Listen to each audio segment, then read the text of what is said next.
Hello everyone, this is Tuplex. Welcome back to the Subterranean facility. Good news. As I was exploring a bit around the base, I found that I had a hydrogen vent here that I hadn't really bothered to take a look at. I've also got a chlorine gas vent, which I can't imagine I have any use for, to be honest. But the hydrogen, I definitely have a use for it because we've been hoping to get more hydrogen. The thing is, the hydrogen comes out of here at 500 degrees C. So the first thing I did was close it in. You can see I trapped a few Drecos inside. They didn't want to come out, and well, I figured if they wanted to stay in there, I'd let them stay in there. One of them has died, so there's meat in there, but it's sterile, so I'm hoping that it won't turn into a rot pile and start emitting polluted oxygen, because I don't want anything mixing in with my hydrogen. Right now it's pure hydrogen in there. And these other two are kind of stuck on the wall. But basically what I did is, you know, I had a couple tiles here that I had to dig out to see what it was. So there was some polluted oxygen there. But the first thing I did was place an air seal with some visco gel before I dug the rest of it out. And that made it really easy to suck out all the other gases. Since I only had a few tiles exposed, I made the seal first and then I went in and dug it out. So every other tile that I dug out was essentially a vacuum before I got to it. And that made it easy to vacuum out the few gases that were still left inside. And it might even be a good idea just to do that in general when you're checking out geysers, is just put a little gas seal before you start digging anything out, and that way it'll be a vacuum when you get in there, and if it turns out to be a gas geyser of some sort, then you're in good shape. And there's another one right here, which I should probably go take a gander at. Let's see. Yeah, I'll go with this one. This one lines up fairly well with it.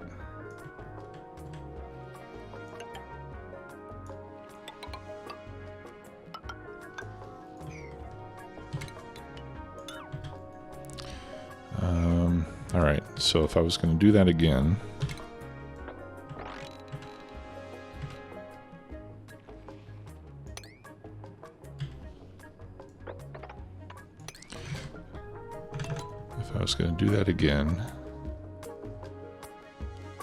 I can put the seal right there. So actually I need the ladder to be here instead. And then I'll dig out these tiles. I can put a pitcher pump right here, create my seal right there, and then start digging inside to see what it is. And visco gel is great for doing temporary seals like that, because then you can just mop it up and you can reuse it somewhere else. Okay, so I'm getting quite a lot of hydrogen out. So like I said, it comes out at 500 C. So the gas pump that I put in here, I had to make from niobium, because that has an overheat temperature of plus 500. So that gave me an overheat temperature of 575. Even steel would not have been good enough. Steel would have been 275 and it would have overheated. So I really couldn't even have tapped into this in this way without having some sort of cooling in place. You know, I don't know how I could have done it. Maybe if this was in a cold biome or something.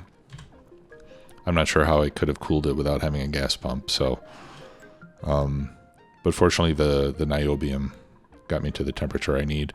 And then I ran it out with ceramic pipe. And then I brought it down here to this cold biome, where I happen to have two of these anti-entropy thermonullifiers. There's one over here too, actually. So I run the hydrogen in here. The hydrogen powers the nullifier, and then I go through steel radiant pipes. Steel seems to be the best radiant pipe I have. It has a thermal conductivity of 108, which is much higher than any other material that I currently have access to.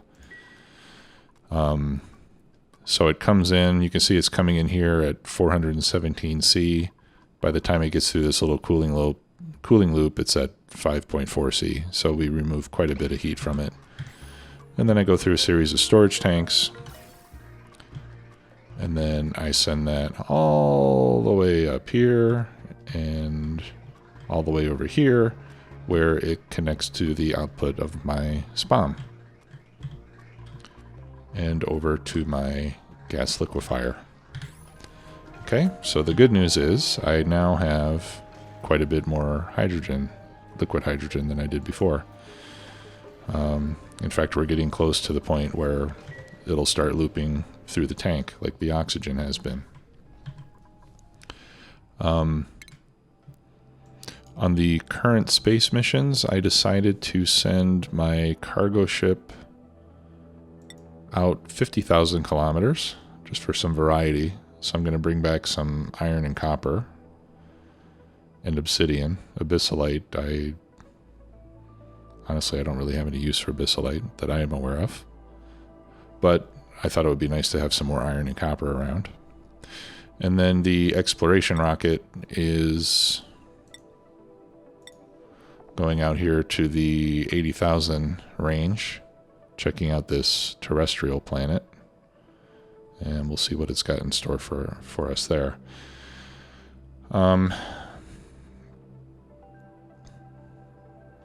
But here's what I'm thinking. If I was going to be a completionist, I would probably want to send an exploration mission to every single one of these places. But I don't think I want to go that far, because I've got now a few hundred hours into the game. I've learned a lot on this playthrough, and I feel like there's a lot that I could do better the next time I build a base. So rather than continuing to live through a bunch of foibles and errors, well, excuse me, messes like this, all the sour gas, I think I'd rather have a new start. All the time that I played this game has been on the Terra asteroid, so I'd really like to start a new series with a different type of asteroid. Now, but that being said, I still do plan to win the game, if you will, by sending a rocket to this temporal tear, which is 180,000 kilometers. Now, to get out that far, I need 2,557 kilograms of liquid hydrogen, and I have that. Okay, I'm already into a second layer of hydrogen here, and this is 5 tiles wide, so that means I've got at least 5,000 kilograms of it. So I could actually send 2 rockets out that far, although there's really no reason to do that. So my plan right now is that when this guy returns, I am going to retrofit that rocket for hydrogen fuel, and we will send it out to the temporal tear, and we'll call this series done, and then I will start a new one. Now, most of the viewers of my channel watch me because probably 99% of the stuff that I've put out over the last few years has been for Factorio, which is probably still my favorite game of all time. But right now, I'm really enjoying this game, and I would like to continue playing it. So I think my next series will be with oxygen not included, also. And then Oh, I need to dig up a couple more tiles.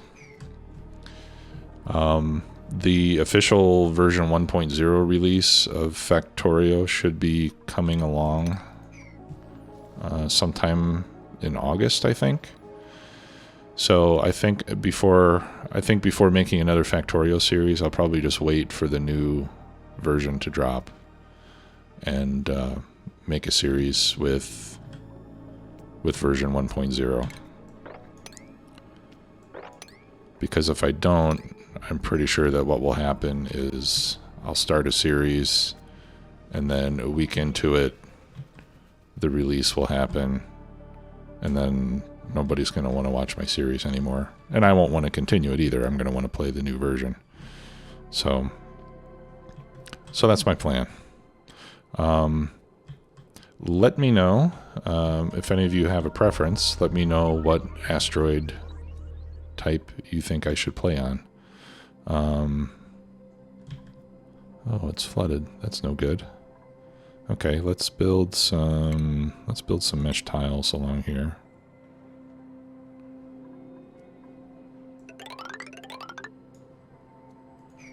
There we go.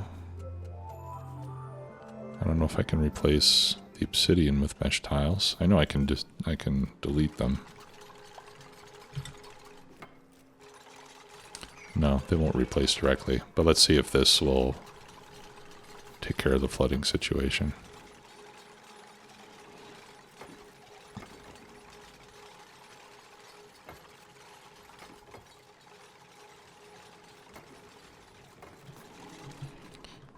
And where's all that liquid coming from in the first place?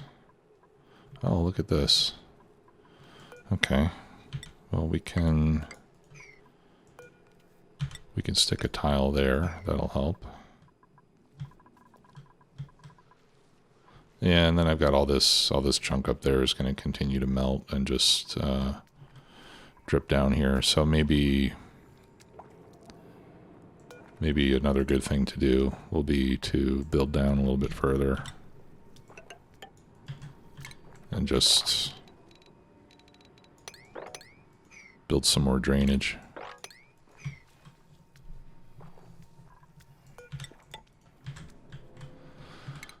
Okay. So the rocket will be back in 4 cycles. So in the meantime, we can start modifying the plumbing. Oh, the other thing I wanted to show you. I was able to build a nature reserve here in my, well, it's like a vertical hallway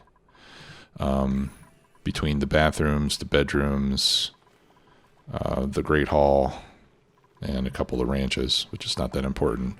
But the important thing here is that at least once a day, the dupes will come through here on their way to bed or to eat or to use the bathroom, and even the showers, and they will get the morale bonus from the nature reserve.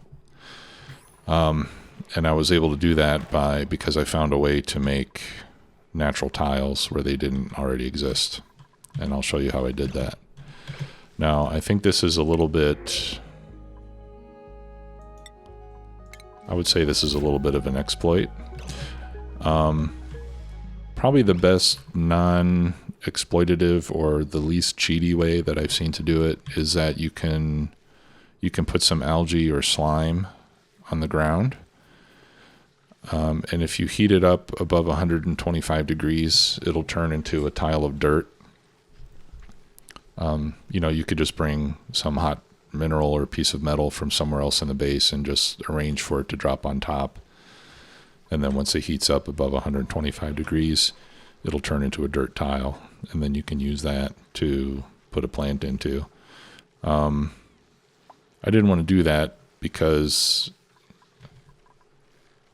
I'm not sure if, I haven't tried it. I mean, I've seen it here. I've made dirt tiles before by putting storage bins in hot liquids, like in hot oil, and putting slime into it and let it convert to dirt that way. That's when I wanted dirt and I had lots of slime. So I know that works. But my concern would be is if it made a dirt tile where the hot metal or whatever was was buried in it. I don't know if that could happen, because then it's going to continue to heat it up and could cause problems. So I did it this sort of a cheaty way, and I'll show you how it works.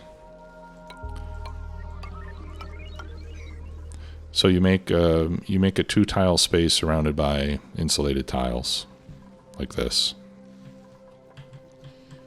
That's the first part.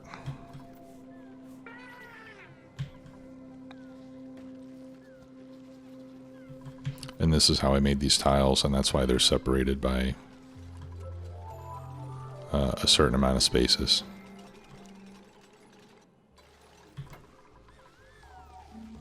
Okay, there's one. Let's pick up that sandstone. I think that's the key to not get anything buried in it.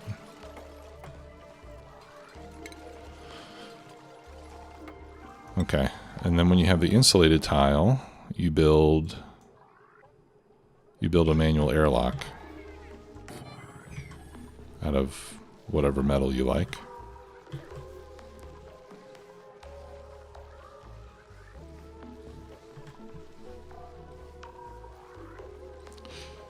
Come on.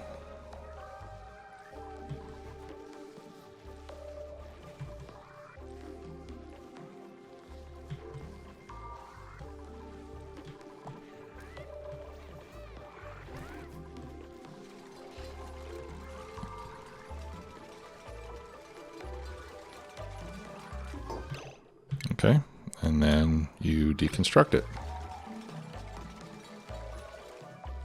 Bam. Now you've got a natural metal tile where you didn't have one before. Now I know this technique has been around for a while. So I'm sure the developers have had a chance to fix that if it wasn't intentional. Because I think I saw that on a video that was like 9 or 10 months old. And it's still there. So I don't feel too terribly bad about making use of it. So anyway, so I made these tiles. Originally up here I had 4 of these tiles, but then what you do is you capture a pip. You put the pip in the area with the tiles. I've got a pip roaming around here someplace. I let him out already because I didn't need him in there anymore. There he is. You put a storage bin with your seeds and then drop the seeds on the ground. And then after a while, it'll pick up the seeds and plant them in these tiles. And then since they're natural tiles, they don't have to be watered or fertilized or anything like that. They don't have to be cultivated. They're wild plants. And then you just enclose it into a room, put your sign, and you got a nature reserve. Now, originally I had 4 up here, and I couldn't figure out why it wouldn't plant anything in the 4th one.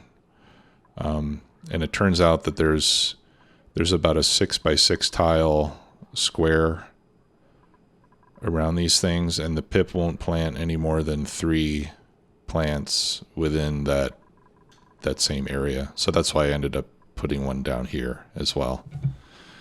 And then I just had to make sure that it was enclosed, which is why I've got horizontal doors here on the top and the bottom. You know, I had to make sure I had doors everywhere else. Here where the kitchen is, I didn't have room, so I had to kind of put my door out a little bit, which is a little bit ugly, but everything still works. And then you just have to make sure that you have at least 32 square tiles and less than 120, and you get your +6 morale bonus. So I was glad I got that to work. Okay, so while we are waiting for this rocket to come back, we can start to work on the plumbing, because I need to get rid of this petroleum. Now, I could just destroy the pipes and let the petroleum disappear.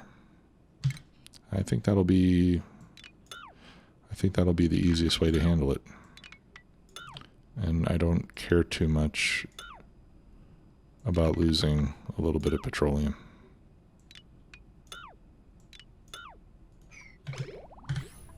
Alright, so let's go ahead and do that. I think they'll be able to reach that. The other thing I'll have to do is I'm going to have to remove one of the labs and replace it with a third liquid fuel tank, because to get 2,557 kilograms of liquid hydrogen, I'm going to need 3 tanks, since the tanks only hold 900 each. What are we doing here? Okay, still working on it. But as you can see, there's still hydrogen coming in. I think I've got a good number of cycles before this goes dormant again. Oh, that's natural gas. Here we go. Yeah, I've got another 72 cycles before this goes dormant. So it's a pretty active geyser. It gives me 354 per second for, I don't know, roughly half of the time. So it's going to average about 175 hydrogen per second.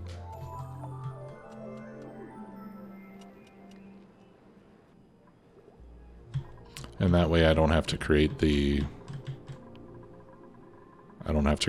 top half of the spawn like I was talking about doing before. So I'm getting plenty of hydrogen out of it. It was quite fortuitous. It's a hard word to say. Okay, and my other rocket's back with some cargo. Alright, yeah, I already reset the fuel tanks on those. So let's deploy the gantries. And I'm just going to remove the assignment.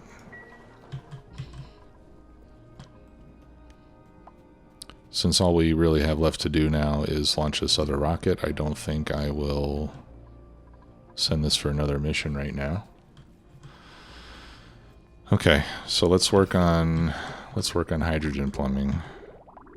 So it's going to come out here, and then I'm going to need to get it to 3 places over here. So I think what I can do is I should have enough room to make my loop over here. And this is all going to be ceramic pipe, obviously. Alright, so this will be the send. And this will be the return.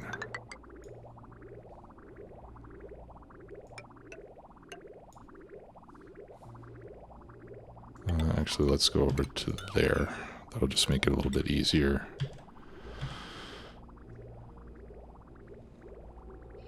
Okay. So we'll want to go up to there. And then I'll just loop it like that. That'll hit 1, 2, 3.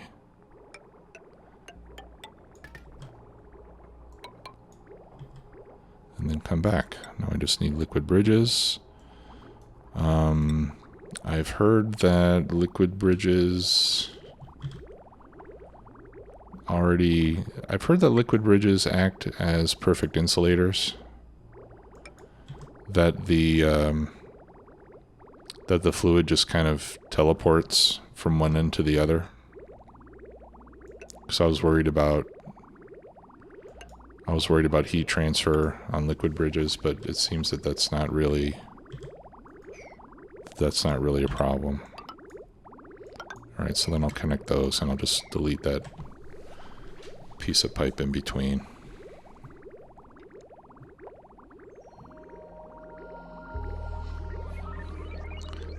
And then hopefully that all gets done. So what I'm going to do is I'll just make sure this stays turned off, because I don't want to start circulating the hydrogen until this loop is complete. I don't want any chance of it vaporizing before I'm ready.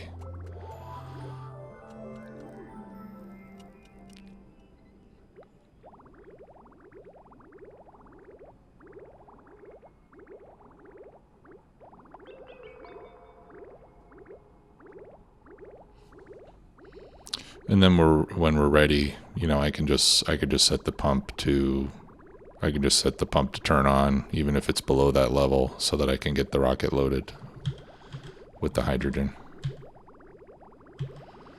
Okay, so that's complete. So let's set that back to 250. We're not quite there yet. Although we could, you know what, let's set it to 100, just to make sure that our loop is working properly, and we can start to pre-chill it. Alright, so we're at 254.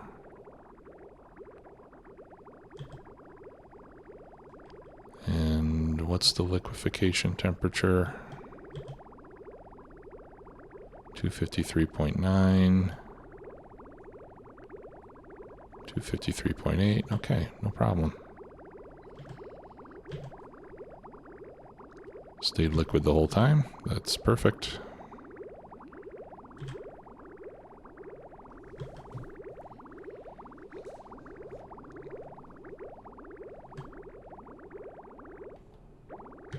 Alright, let's make sure we got steel. Yeah, I've got plenty of steel.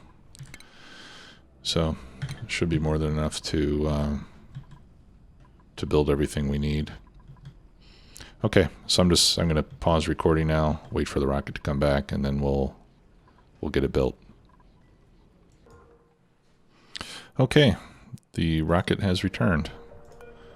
So I'm going to give Nisbet a break. I haven't put any fuel into it yet. Just out of curiosity, what did we uncover at this asteroid? It was this one here. Isoresin. That would be useful. Oxygen. Interesting. Okay. So, next destination for Old Orbital is the Temporal Tear. And yes, I know it's too far. Okay, so we can start loading in the oxygen. Actually, you know what, let's, before we do that, let's deconstruct our petroleum engine. And as I mentioned before, we need to deconstruct one of our research modules. And we'll replace that with the hydrogen engine and with the third fuel tank.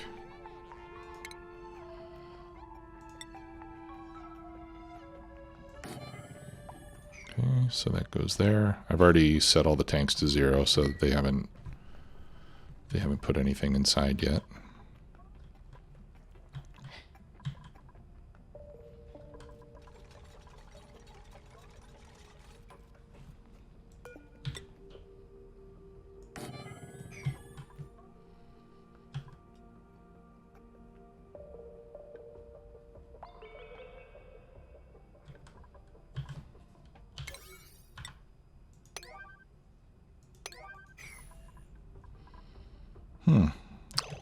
Okay, I got an obelisk.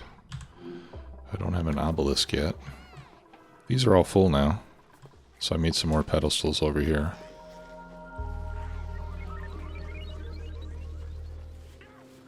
To display our little treasures. Alright, so we'll put the obelisk there, and then I've got another wristwatch we'll put there. Oh, another just real quick and simple thing that I wish I would have thought of a long time ago. At the Atmosuit checkpoint, there's a mesh tile, and then directly below that, there's a liquid pump that goes with the wastewater coming from the bathrooms. And that way, if they pee in their suits, then when they take off the suit here, the liquid will fall down and get taken care of automatically. Oh, okay. That one's filling up already. Well, I'm glad it got built. Okay, so we need 2,557. So we'll set this to maximum capacity. We'll set this to maximum capacity. That's 1,800. And then this one needs to be 757 kilograms.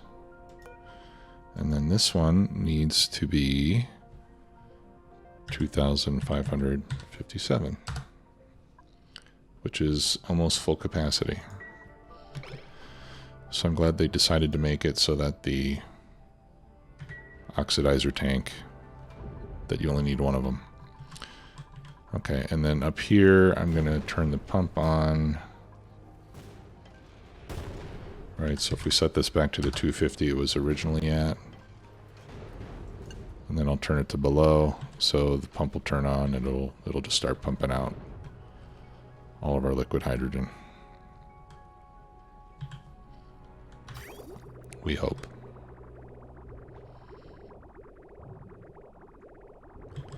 That's 254.5.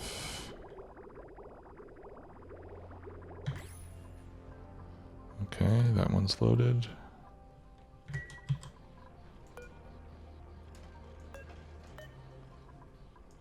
What's the vaporation point? 252. Alright, so as long as we stay under 250 or above 252, and really it can even go, my understanding is that you can go 2 degrees past the transition temperature before it actually changes states. Okay.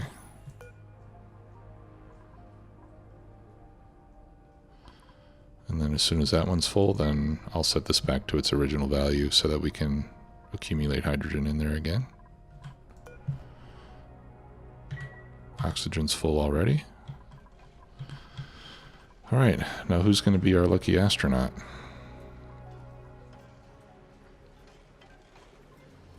I think we'll give that honor to Nisbet. She's been with us since the first cycle.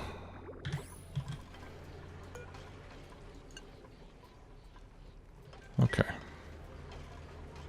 So all the rest of the hydrogen will go back into the tank and it'll stay there.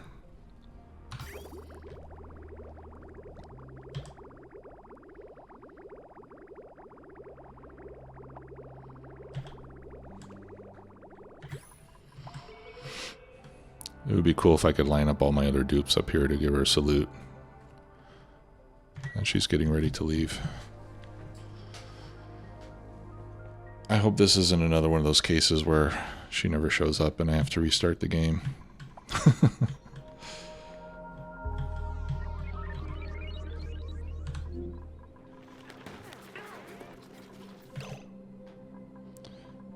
Alright, where is she? There's Nisbet. Alright. Where is she? Let's turn on the follow cam.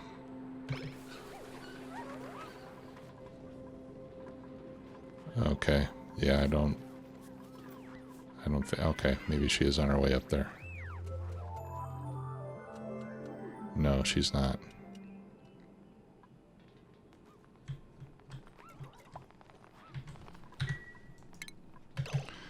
Alright, Nisbet.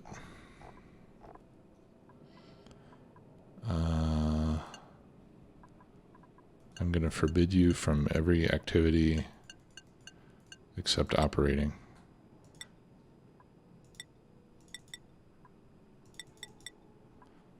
And that way you won't have anything to do but either get in the rocket or run some other machine.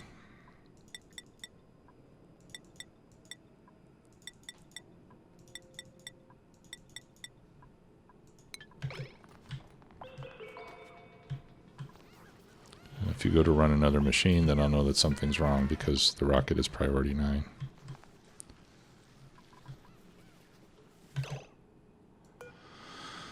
Ah, jeez.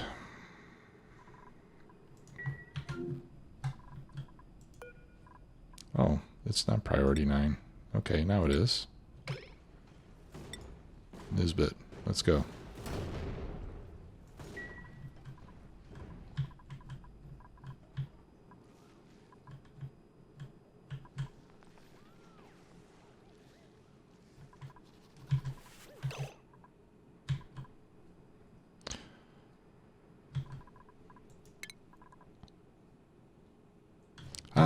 She's there already. Okay, that was fast. Oh no, she's not in there. She's assigned to it, but she's not in yet. Oh yeah, she is. Okay, great. Thanks, Nisbet. We'll just wait for this meteor shower to end. And then we'll send her off.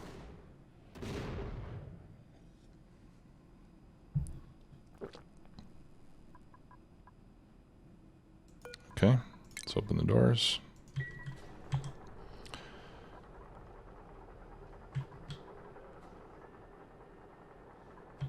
And we'll do the launch on slow, just so we can enjoy it.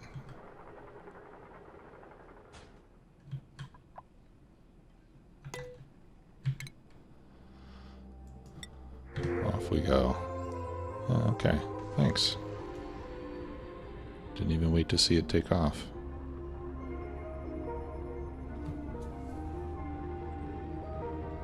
That seems to be a little buggy. Ooh, that hydrogen rocket looks really cool.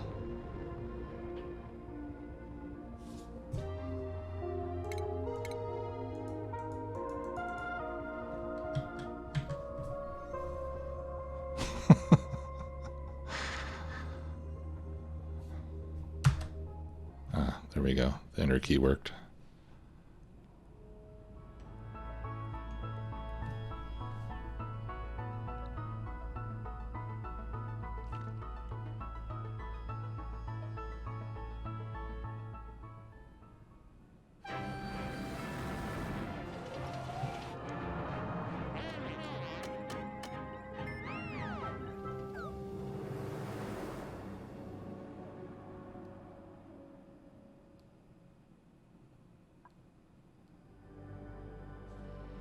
Our homeworld in this universe is gone, replaced by the skeleton of a planet and a wound in the sky. But I hold out hope that the other worlds exist out there, tucked away in other dimensions. I sent my duplicate through the temporal tear, carrying that hope on their shoulders. Perhaps one day they'll find a place to call home and begin a thriving colony all their own. Farewell, Nisbet.